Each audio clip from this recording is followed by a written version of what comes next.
Ya, bismillahirrahmanirrahim. Pertama-tama, alhamdulillah terima kasih telah hadir membersamai kami. Jadi kami hadir, saya Dr. Rismon Sianipar dan juga Dr. Tifa yang sudah ada di dalam bersama para kuasa hukum kami dan para mak-mak dan juga supporter, ada juga dari Muhammadiyah yang juga membersamai ya, yang baru mendampingi kami dan semua yang ikut ya hari ini mengucapkan terima kasih dulu atas kebersamaannya. Dan kami ini kenapa saya harus mengucapkan terima kasih? Karena kami hadir bukan mewakili pribadi. Saya bukan mewakili saya sendiri, Dr. Rismon tidak mewakili Dr. Rismon sendiri, Dr. Tifa juga tidak. Kami mewakili seluruh rakyat Indonesia yang menginginkan perubahan atas negeri ini.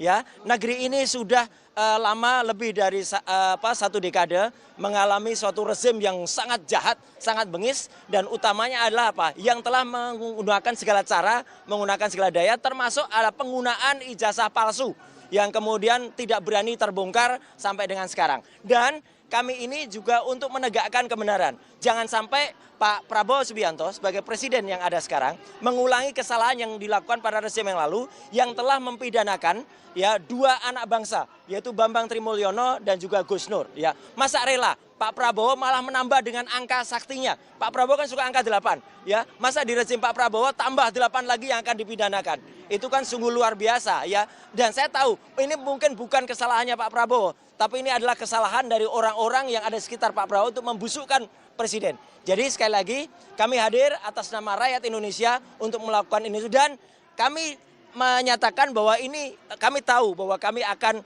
dikriminalisasi. Dan kenapa kami tahu? Karena apalagi setelah saya, Dr. Rismon dan Dr. Tifa itu udah merencanakan akan menerbitkan buku yang kedua. Buku yang kedua judulnya ada Gibran Black Paper. Dan itu terbukti dengan saya pulang minggu yang lalu dari Sydney dan membuktikan bahwa Gibran memang tidak punya ijazah SMA. Ya, SMA-nya tidak hanya SMA luar negeri, tapi bahkan kalau disetarakan dalam negeri. Dan ini yang semakin buat panik dan kemudian justru ini adalah langkah kita untuk semakin menegakkan kebenaran.